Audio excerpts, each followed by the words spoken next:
warahmatullahi wabarakatuh. Waalaikumsalam warahmatullahi wabarakatuh. Oke, kami dari kelompok 6 diinformasikan. Terima kasih kepada Ibu Fida Ladi Andi SPDMD dan juga rekan-rekan yang telah hadir pagi acara ini. Oke, untuk judul yang kita akan lanjutkan adalah inovasi kurikulum berbasis masyarakat. Oke, terima kasih.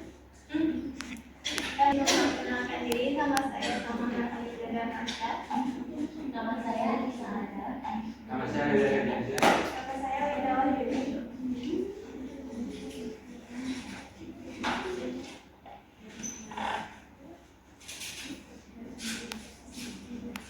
Yang pertama itu tentang pengertian kurikulum gimana? Kurikulum berbasis masyarakat.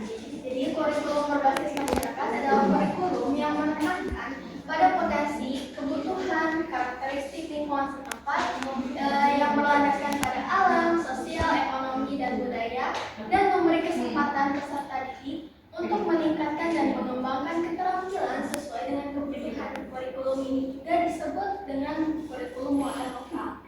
Nah, untuk kurikulum karena namanya itu kurikulum berbasis masyarakat, otomatis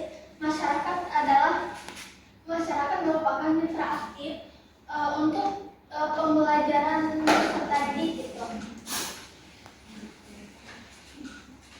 Nah, bagaimana tentang regulasinya? Untuk regulasinya itu kurikulum ini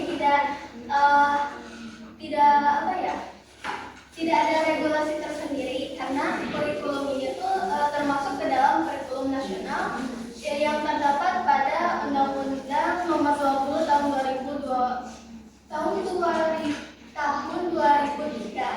Nah, khususnya itu pada pasal 6 yang menekankan pada keterlibatan aktif masyarakat dalam pembelajaran, serta pada pasal 36 di mana masyarakat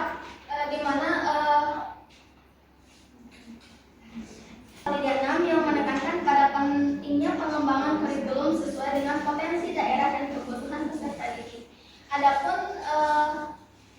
Adapun untuk kewenangan pengelolaan diserahkan sepenuhnya pada pihak sekolah dan guru. Jadi pengolahan kurikulum ini itu diserahkan langsung kepada sekolah dan guru yang berlandaskan pada Permendikbud nomor 79 tahun 2014 dan Undang-Undang nomor 23 tahun 2014. Untuk tujuannya sendiri itu dari kurikulum ini adalah bagaimana memberdayakan masyarakat melalui pendidikan dengan menggali potensi lokal dan membentuk generasi yang memiliki kemampuan hidup mandiri, berdaya saing, serta mengenalkan peserta didik pada realitas sosial dan budaya di masyarakat. Ketiga, membekali mereka dengan keterampilan yang berguna baik dalam dunia kerja maupun kehidupan masyarakat, serta menanamkan nilai kemandirian dan kepedulian terhadap masyarakat. Untuk secara spesifiknya itu yang pertama itu mengenalkan lingkungan, yaitu dengan melibatkan peserta didik dalam pelestarian budaya lokal termasuk kerajinan dan ekonomi daerah. Jadi kurikulum ini mengenalkan bahwa karena kan salah satu masalah yang dihadapi oleh generasi saat ini adalah lunturnya kebudayaan gitu. Jadi kurikulum ini untuk mengenalkan kembali pada generasi sekarang itu tentang budaya lokal gitu. Terus yang kedua, membekali kemandirian dengan mempersiapkan peserta didik agar mampu bertahan hidup di masyarakat. Karena bertahan hidup itu perlu ya teman-teman, meskipun semisal si peserta didik A itu asalnya itu dari daerah gitu. Nah, harus mempunyai insting untuk bertahan hidup gitu dimanapun. Dengan membekali kemandirian melalui kurikulum ini tuh bisa membuat peserta didik itu bisa beradaptasi gitu dengan lingkungan. Yang ketiga adalah memenuhi kebutuhan hidup dengan membekali peserta didik agar mandiri dan dapat membantu keluarga. Nah, untuk fokus kurikulumnya itu menurut NIR tahun 1999 yang pertama itu integrasi sosial dan identitas nasional. pelestarian warisan budaya. Nah, seperti yang aku bilang tadi, bahwa salah satu masalah yang dihadapi oleh generasi ini adalah lunturnya nilai budaya. Maka dengan kurikulum ini itu mengkhususkan pada pelestarian kebudayaan dengan meningkatkan kembali identitas nasional. Yang kedua ada pembinaan budaya, etis dan nilai moral. Yang ketiga adalah pengembangan ekonomi di era global. Jadi untuk pengembangan ekonomi ini kan karena mungkin di daerahnya itu peserta didik itu dikenalkan dengan daerahnya, misal di daerahnya sendiri itu memiliki potensi untuk wisata mungkin. Nah, dengan perkembangan dengan kurikulum berbasis masyarakat ini, peserta didik lebih dapat meningkatkan gitu potensi dari wilayahnya dengan dan diseimbangkan dengan era global.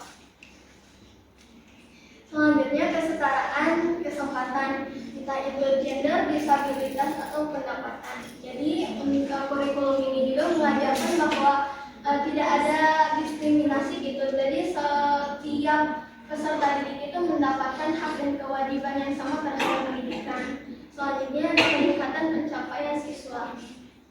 Untuk pencapaiannya sendiri itu contohnya harapan pembelajaran diferensiasi. Jadi dengan kurikulum yang sudah ada itu dikombinasikan gitu dengan bagaimana kondisi peserta didik. Bagaimana pendekatannya? Pendekatannya ini ada tiga, teman-teman. Yang pertama itu berbasis isi atau logik, di mana dalam kurikulum ini tuh hanya menekankan pada teori aja gitu. Terus yang kedua berbasis kompetensi, di mana kurikulum ini tuh karena berbasis masyarakat juga gitu. Jadi bagaimana pembelajaran ini tuh relevan dan aplikatif. Dan yang ketiga itu perpaduan antara isi dan kompetensi. Apa penggunaan kurikulum ini? Yang pertama itu relevansi. Relevansinya dengan apa? Dengan kebutuhan dan perkembangan daerah setempatnya gitu. Yang kedua, peningkatan kualitas sekolah dengan meningkatkan kemampuan sekolah gitu, baik itu finansial, profesional dan manajerial dalam yang itu kemudahan implementasi disusun oleh guru lokal sehingga dapat memudahkan pelaksanaan. Mungkin kalau misalnya dari kurikulum yang dari atas gitu itu tidak bisa diimplementasikan secara langsung, jadi guru itu bisa mengadaptasi kurikulum yang pemerintah itu dengan karakteristik peserta didik serta motivasi positif, yaitu dengan mendorong sekolah untuk mengembangkan kurikulum dan menciptakan kompetensi yang Terus kita ada karakteristik kurikulum berbasis masyarakat. Nah, model pembelajaran pusat pada masyarakat adalah suatu bentuk kurikulum yang menggunakan antara sekolah dan juga masyarakat. Nah, dengan cara membawa sekolah ke dalam masyarakat atau membawa masyarakat ke dalam sekolah guna mencapai tujuan pembelajaran yang telah ditetapkan. Nah, untuk karakteristik pembelajaran kurikulum berbasis masyarakat ini, untuk penjelasannya, pembelajaran dalam kurikulum berbasis masyarakat menekankan keterlibatan langsung siswa dengan kehidupan nyata di masyarakat. Nah, kelihatan bagi tidak hanya berpusat pada buku teks ataupun juga melibatkan hal di sekolah, tapi juga melibatkan lingkungan sosial sebagai sumber belajar siswa tersebut. Nah, untuk tahap pertama ada orientasi masyarakat. Nah, pembelajaran dirancang oleh siswa belajar dari pengalaman masyarakat, bukan hanya teori-teori yang guru jelaskan di kelas. Mulai disiplin berdasarkan tanggung jawab bersama. Nah, suasana kelas dibangun atas kesadaran dan kerjasama dan kepakaan dari pihak yang lainnya, merupakan atas dasar kesadaran si murid tersebut. Kemudian ada pemecahan masalah nyata. Nah, guru di sini juga membantu, berperan penting membantu siswa memecahkan masalah yang dihadapi masyarakat, baik secara individu maupun kelompok. Kemudian ada kolaborasi sekolah dan juga masyarakat. Nah, sekolah aktif membangun kemitraan dengan masyarakat agar pembelajaran lebih bermakna, entah itu bersih-bersih lingkungan atau lain sebagainya untuk tingkat sekolah dasar. Nah, kemudian untuk strategi pembelajaran variatif, nah contohnya seperti karya wisata, kerja lapangan, kuliah kerja nyata, atau proyek pengabdian kepada masyarakat. Nah, untuk karakteristik materi pembelajaran, materi pembelajaran disesuaikan dengan kebutuhan dan kondisi masyarakat sekitar. Nah, karena materi yang dipilih tidak sembarangan, tapi melalui seleksi berdasarkan beberapa kriteria penting. Untuk kriteria sendiri ada validitas materi telah teruji nih kebenarannya secara ilmiah. Kemudian ada relevansi, materi benar-benar dibutuhkan untuk siswa, dibutuhkan oleh siswa untuk menghadapi kehidupan nyatanya saat berada di luar lingkungan sekolah. Nah, kemudian manfaat akademik dan juga non akademik, materi mampu mengembangkan keterampilan hidup atau life skill dan kemandirian si siswanya. Kemudian layak dipelajari. Nah, tingkat kesulitan juga diperhatikan ya. Untuk tingkat kesulitan dan tuntutan masyarakat kita harus diperhitungkan karena masing-masing jenjang tuh punya tingkat masing-masing yang berbeda gitu ya. Kemudian daya tarik. Nah, materi yang menarik bisa meningkatkan rasa ingin tahu si siswa tuh atau membangun motivasi siswa untuk tentang materi kurikulum di masyarakat ini. Kemudian ada efisiensi waktu. Nah, pengaturan waktu juga harus proporsional ya, harus seimbang dengan luas dan dalamnya materi yang disampaikan. Kemudian ada ketersediaan media atau sumber belajar. Nah, materi didukung oleh alat peraga ataupun sumber belajar yang memudahkan pemahaman siswa tersebut. Oke, untuk kegiatan siswa dan gurunya. Nah, kegiatan pembelajaran dirancang oleh siswa aktif membangun pengetahuannya sendiri dengan guru sebagai pendamping, si guru sebagai pendamping dan fasilitator. Nah, siswa diberi peluang untuk mencari, mengolah, dan menemukan pengetahuan secara mandiri di bawah bimbingan guru. Nah, jadi siswa mengekspor tentang kurikulum masyarakat ini dan juga harus didampingi oleh guru sebagai fasilitator dan sebagai pendampingnya.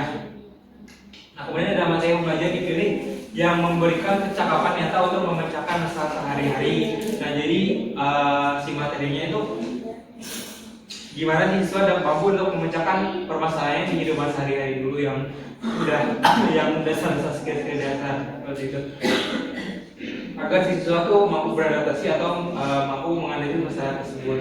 Nah, kemudian ada tujuan akhir adalah agar siswa mampu hidup mandiri dengan menggunakan pengetahuan, sikap dan keterampilan yang terpelajari. Jadi siswa tuh mampu mandiri, misalnya mengurus hal-hal yang dibutuhkan dalam kehidupan sehari-hari dulu ya, mungkin sebelum terjadi masyarakat, agar siswa itu mandiri dan mengetahui bahwa masalah itu harus diselesaikan dengan cara apa dan bagaimana. Nah, kemudian guru berperan sebagai fasilitator, sebagai sumber, pembina, konsultan dan mitra kerja siswanya. Jadi si siswa itu tidak dilepaskan begitu saja, tapi ada guru sebagai fasilitator dari simulasi tersebut, di mana dia mengekspor dan kita juga harus mendampingi supaya tidak melenceng atau jika ada yang salah bisa langsung dibenarkan. Nah, kemudian hasil akhir adalah lulusan yang punya karakter, keterampilan dan kecakapan kuat untuk beradaptasi di masyarakat, kerja maupun pendidikan yang selanjutnya. Penilaian kurikulum berbasis masyarakat. Dalam kurikulum berbasis masyarakat, guru menilai kompetensi dan hasil belajar siswa berdasarkan tingkatan pencapaian yang diperoleh selama dan setelah proses pembelajaran berlangsung. Penilaian ini dilaksanakan secara terpadu dengan kegiatan belajar mengajar, sehingga disebut dengan penilaian berbasis kelas. Menurut ISRI 2022, penilaian berbasis kelas mencakup beberapa teknik penilaian seperti pengumpulan portofolio, penentuan hasil karya, proyek, kinerja, dan tes tertulis. Oke, di sini ada karakteristik kurikulum berbasis masyarakat. Yang pertama itu bersifat realistis.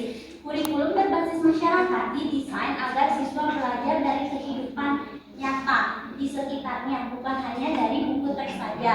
Contoh, siswa diajak untuk mengamati sampah yang ada di rumah masing-masing. Kemudian siswa berdiskusi bagaimana cara mengurangi sampah tersebut. Yang kedua itu menumbuhkan kerjasama antara sekolah dan masyarakat.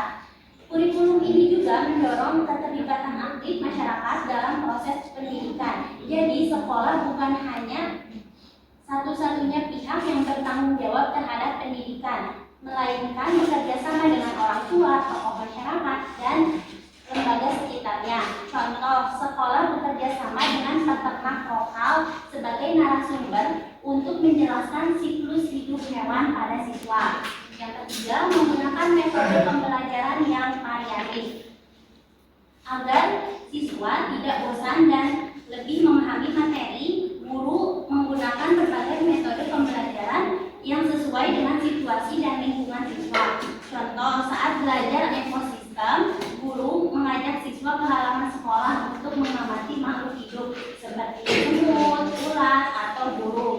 Nah, kemudian si siswa itu menggambar rantai makanan dari apa yang telah diamati. Yang keempat, itu mempersiapkan siswa untuk kehidupan nyata.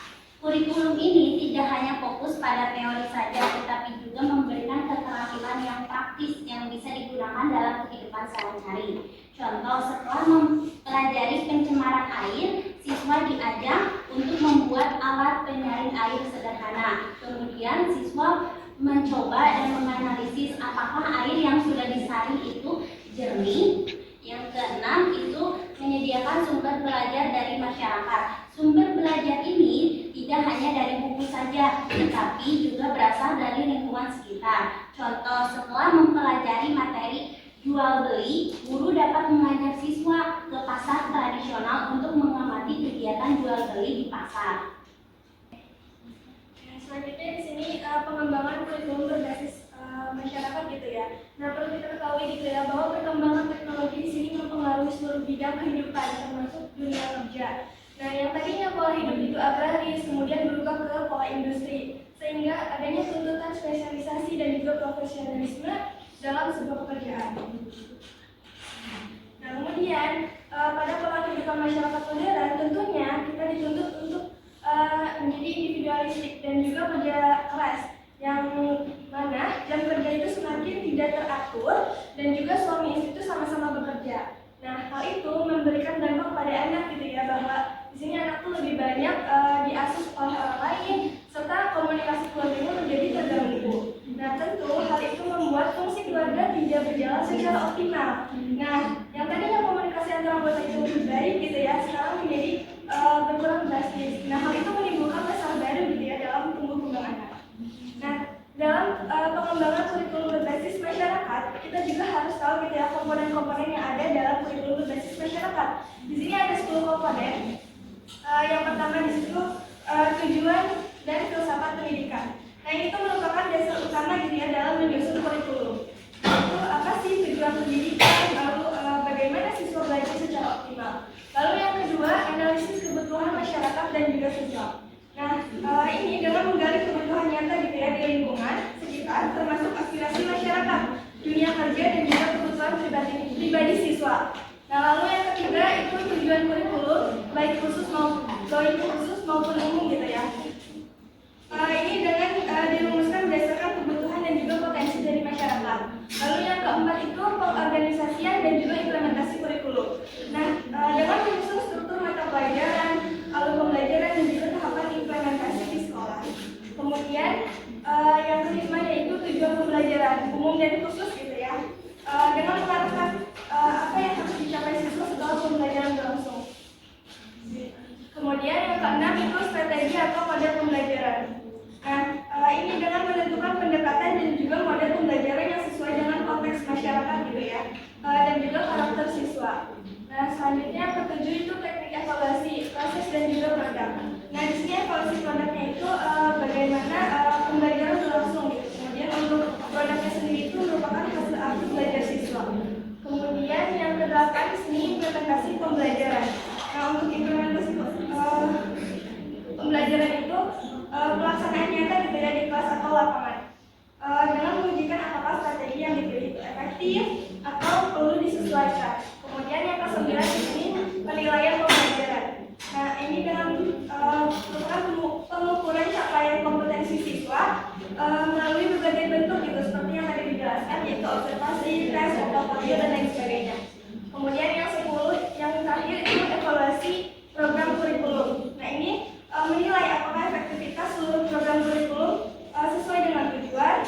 direvisi atau bahkan perlu ditingkatkan. Nah, setelah kita tahu komponen-komponennya, kita juga harus mengikuti langkah-langkah dari pengembangan kurikulum berbasis masyarakat gitu ya. Di sini ada 11 langkah. Yang pertama itu menentukan tujuan pendidikan. Nah, di sini harus berdasarkan filsafat dan juga psikologis belajar gitu ya. Lalu yang menganalisis kebutuhan masyarakat, siswa dan pelajaran. Nah, itu bisa dilakukan dengan cara survei, wawancara, atau data statistik lokal. Kemudian yang ketiga, di sini merumuskan tujuan kurikulum umum dan khusus. Tujuan itu harus realistis, terukur, dan juga berorientasi gitu ya. Kemudian yang keempat itu organisasi kurikulum dan struktur program. Nah, ini tuh menyusun struktur program pembelajaran, seperti tadi jadwal pelajaran dan juga integrasi muatan lokal. Seperti misalnya di daerah agraris, pelajarannya itu bisa disesuaikan dengan potensi pertanian gitu. Kemudian yang keempat, yang kelima, merumuskan tujuan pembelajaran TPU dan TPK, umum dan khusus gitu.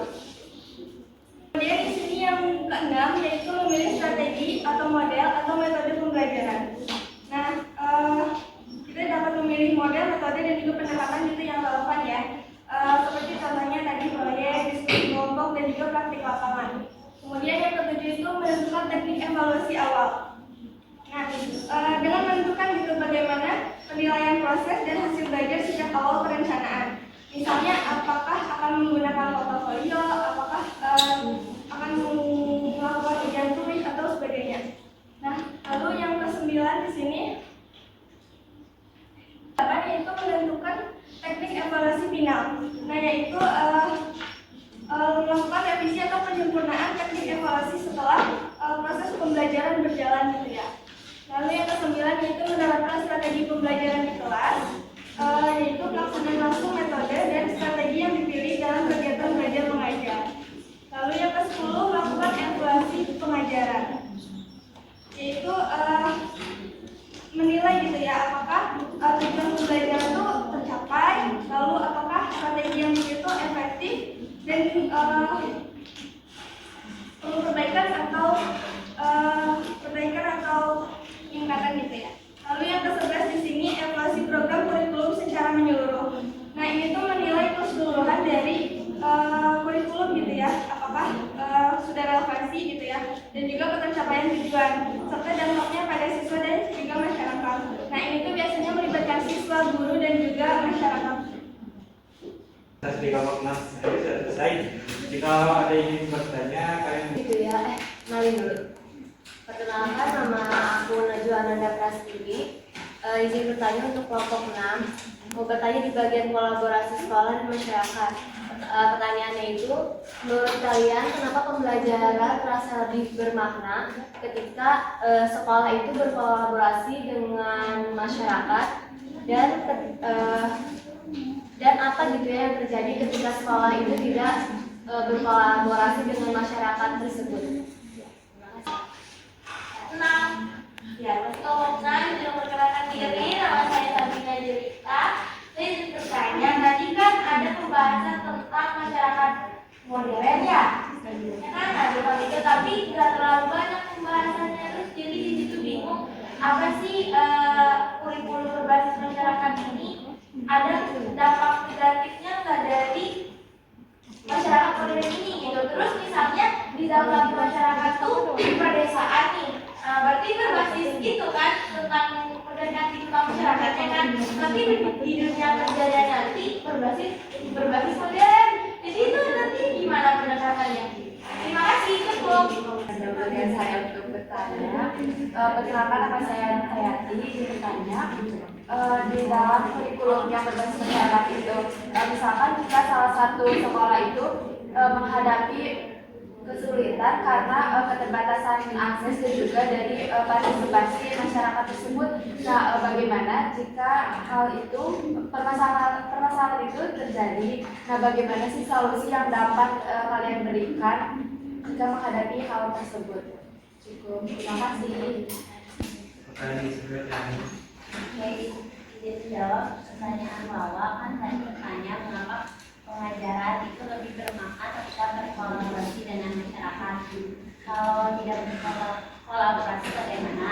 Jadi jika kita berkolaborasi dengan masyarakat, siswa akan lebih bisa langsung melihat dan merasakan bagaimana ilmu yang dipelajari digunakan dalam kehidupan sehari-hari.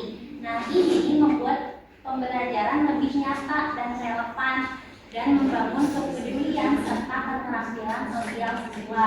Sedangkan jika pengajaran tidak berkolaborasi dengan masyarakat, pembelajaran bisa kurang relevan dan kurang nyata sehingga siswa itu sulit untuk menghubungkan ilmu dengan kehidupan sehari-hari dan kurang mengembangkan keterampilan sosial mereka.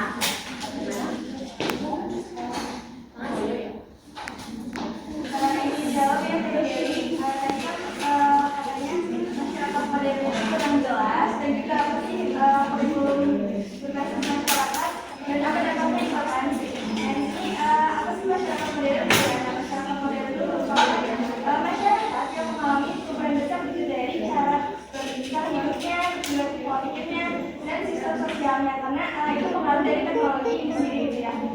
Juga dari pendidikan dan juga ekonominya. Nah, ada ciri-ciri dari masyarakat modern gitu ya, kayak di sini terbuka gitu terhadap perubahan dan juga inovasi, kemudian mengutamakan efisiensi dan rasionalisme, kemudian adanya nilai individualisme dan juga profesionalisme lebih menonjol. Yang kedua teknologi, sehingga peran pendidikannya semakin penting. Nah, lalu untuk kurikulum berbasis masyarakatnya itu adalah pendekatan dalam penyusunan kurikulum yang melibatkan masyarakat secara aktif gitu kan. Jadi kurikulum itu tidak hanya dibuat oleh pemerintah atau sekolah saja, tapi juga disesuaikan gitu dengan kebutuhan lokal masyarakatnya, kemudian juga kondisi sosial budaya ekonomi tempatnya, dan potensi daerah dan aspirasi warganya. Nah, tentunya yang itu bertujuan agar pendidikan itu tidak terlepas dari kehidupan nyata masyarakat. Kemudian untuk dampaknya, dampaknya sendiri yang pertama itu meningkatkan relevansi pendidikan. Jadi untuk kurikulum berbasis masyarakat ini menjembatani dunia pendidikan dengan realitas kehidupan sehari-hari. Contohnya itu kayak semisal di kota tersebut tuh, ya di kota tersebut tuh ada potensinya tuh di bidang pertanian gitu. Jadi peserta didik itu membuat atau mengerti bagaimana teknologi pertanian modern itu di tempatnya tersebut. Terus yang kedua itu memperkuat kemandirian dan daya saing meskipun berbasis masyarakat lokal gitu, tapi kan peserta didik itu kurikulum ini mengajarkan tentang gimana caranya berpikir kritis melalui masalah yang terjadi di lingkungannya itu bisa dijadikan potensi untuk kedepannya gitu. Terus keterlibatan dalam proyeknya ataupun bisa memperkuat kemandirian dan daya saing gitu. Jadi dari pengalaman-pengalaman itu tuh bisa dijadikan sebuah landasan gitu buat memperkuat kemandirian entah itu di desa, meskipun si peserta didiknya itu berasal dari desa, tapi dengan kemandirian dan berpikir kritis serta daya saing ini itu bisa beradaptasi di dunia modern gitu. Terus yang ketiga itu meningkatkan partisipasi masyarakat dalam pendidikan. Jadi KBM atau kurikulum berbasis masyarakat ini membuka ruang kolaborasi gitu antara sekolah dan masyarakat, termasuk tokoh adat, pelaku usaha lokal dan orang tua gitu. Jadi meskipun berbasis masyarakat, karena masyarakatnya ini modern, tentu banyak pihak yang terlibat gitu dalam pembelajaran ini dan bisa dijadikan sebuah pembelajaran bermakna. Terus juga membangun sinergi antara sekolah dan komunitas. Jadi proyek-proyek sekolah itu bisa membangun gitu sinergitas antara sekolah dengan komunitas-komunitas yang lain yang berkaitan dengan pembelajarannya. Terus memperkuat identitas budaya lokal dalam era global. Terus tentang relevansinya. Nah, untuk relevansinya sendiri itu, kan udah disinggung ya tadi kalau semisalnya dengan kurikulum berbasis masyarakat ini kan peserta didik itu dibekali dengan daya saing dan kemandirian serta berpikir kritis. Nah, dari sana itu meskipun si peserta didiknya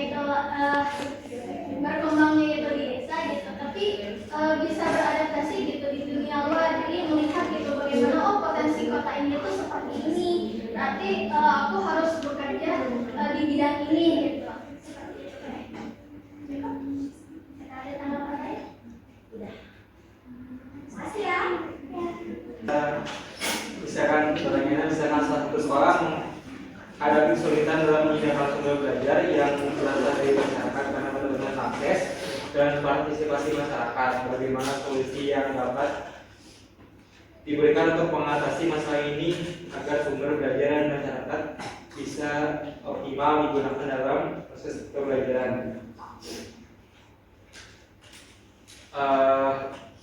Oke ya, hampir sama sih ya kayak yang tadi jadi sama ini. Nah untuk keterbatasan akses, mungkin kalau misalnya dari modern sama bukannya di kota dan di pedesaan mungkin kan jauh berbeda ya untuk dari kemitraan dari hal tersebut untuk akses pembelajaran. Mungkin salah satunya kita buat dari kemitraan berjangka panjang gitu ya, sebagaimana ya suatu sekolah itu dapat membangun menjalin hubungan atau kemitraan dengan suatu hal, misalnya dengan pengrajin atau pedagang, ataupun misalnya dari puskesmas atau misalnya dari puskesmas itu melatih berikan edukasi tentang kesehatan pada muridnya, untuk pedagang mungkin pengrajin misalnya mungkin keterampilan atau hal lain sebagainya. Jadi sekolah itu menyediakan itu kayak kontribusi panjang dengan dari sekolah ke masyarakat gitu, salah satu pihak, mungkin nggak semua. Kemudian ada pendekatan community mapping. Nah seperti tadi kayak sesuatu diajak ke tempat-tempat atau tempat wisata atau kan profesi, seperti kan kalau misalnya yang tadi itu kan dia KKN gitu ya, jadi di mahasiswa tuh datang ke satu tempat yang misalnya ada suatu pekerjaan atau misalnya pekerjaan yang bisa dikembangkan potensinya sebagai mungkin ekspor impor, ataupun mungkin si siswa tersebut dapat memperdalam itu ilmu yang dari pekerjaan tersebut.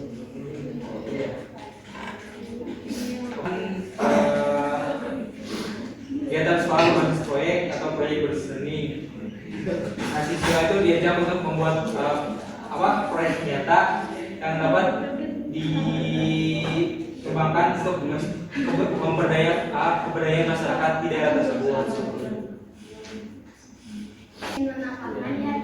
Jadi kan kalau misalnya meskipun keterbatasan akses ya, tapi kan mungkin di suatu desa itu nggak mungkin lah nggak ada benar-benar potensinya gitu. Kalaupun nggak ada potensi, guru itu gimana caranya pembelajaran ini tuh bisa memunculkan potensi gitu. Jadi misalnya kalau di satu pedesaan ini tuh nggak ada akses internet, nggak ada akses apa, tapi kan kalau misalnya banyak hutan dan lain sebagainya, kan sebagai guru kita juga kayak ini suatu potensi nih, gimana caranya peserta didik ini tuh tahu gitu potensi tersebut dan bisa mengembangkannya, bahkan kalau bisa memanfaatkan potensi itu untuk perekonomian desa gitu.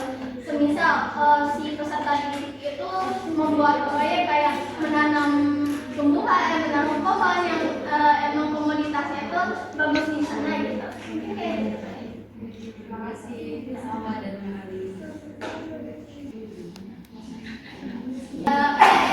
Mungkin kita udah sampai di akhir sesi. Izinkan aku buat bacain kesimpulannya.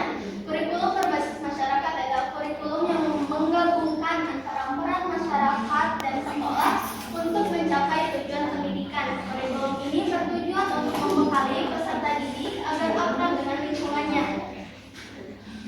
lingkungannya serta mandiri dan memiliki keterampilan untuk bertahan hidup. Ciri utama kurikulum ini adalah pembelajaran yang berpusat pada kepentingan baik dari segi orientasi, metode, strategi maupun sumber belajar. Materi pembelajaran disesuaikan dengan kebutuhan wilayah sehingga dikenal juga dengan kurikulum kewilayahan atau kurikulum muatan lokal. Guru berperan sebagai fasilitator, sementara peserta didik didorong untuk aktif, kreatif, dan mampu memecahkan masalah. Perkembangan kurikulum dilakukan melalui beberapa tahapan seperti penetapan tujuan, analisis kebutuhan, perencanaan, pelaksanaan, pemilihan strategi pembelajaran, teknik evaluasi, hingga evaluasi program. Oke, sekian dari kelompok 6. Mohon maaf apabila jika ada pertanyaan yang ditanyakan bisa ditanyakan di perkuliahan ini. Sekian dari kami.